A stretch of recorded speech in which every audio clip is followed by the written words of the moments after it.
Et puis, ma bonne nouvelle du jour, c'est que ces technologies sont en train de s'intéresser de plus en plus à l'humain, à la partie humaine.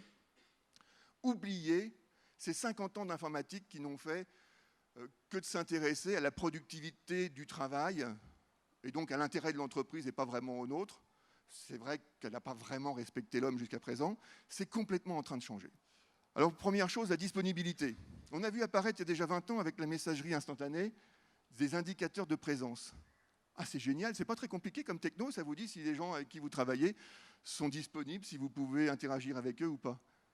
C'est le mec qui est devant, juste à côté, là. Hein, vous voyez, vous observez, donc vous savez en permanence à peu près où sont les gens avec qui vous travaillez et où ils en sont.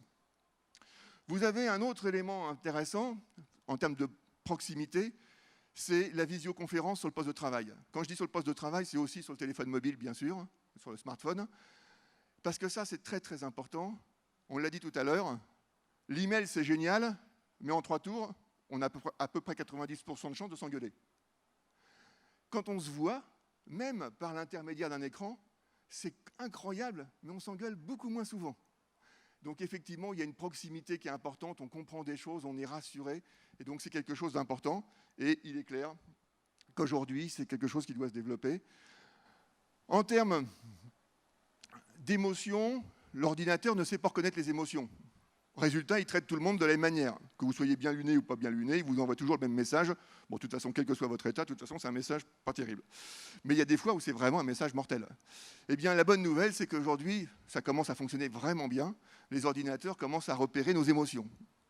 La phase d'après, c'est évidemment d'adapter l'interaction entre l'individu et l'ordinateur. Mais ça, c'est trivial. Si on est sûr qu'on sait reconnaître que quelqu'un est content, on saura adapter forcément le message. L'autre partie, c'est la sérénité. On vit une vie extrêmement tendue, compliquée. Eh bien, vous avez aujourd'hui des gens, par exemple Christophe André, pour ne pas le nommer, on le voit sur ses derniers bouquins, à peu près sur tous les kiosques de journaux, qui nous fait là une application pour méditer, ralentir le rythme. Je sais, j'en aurais besoin, mais je n'ai pas le temps, donc j'accélère. Vous avez aussi des applis ou des choses comme ça qui s'intéressent au bien-être. Là, je voudrais vous montrer un dispositif qui est issu de plusieurs années de travail dans un laboratoire tout à fait passionnant à Stanford, en Californie, un laboratoire des calming technologies, donc des technologies apaisantes. C'est un objet connecté qui vous permet de vous concentrer sur votre respiration, parce que suite à la théorie vagale, on sait que si vous travaillez votre respiration, vous allez même jusqu'à interagir avec vos émotions, à calmer votre état, etc., etc. Donc vous voyez, la technologie peut même aller jusque-là.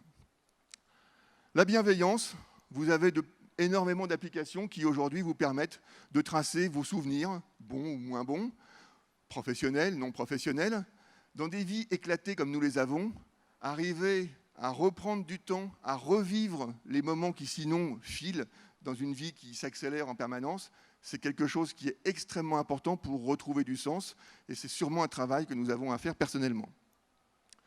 Et puis enfin, la prévention.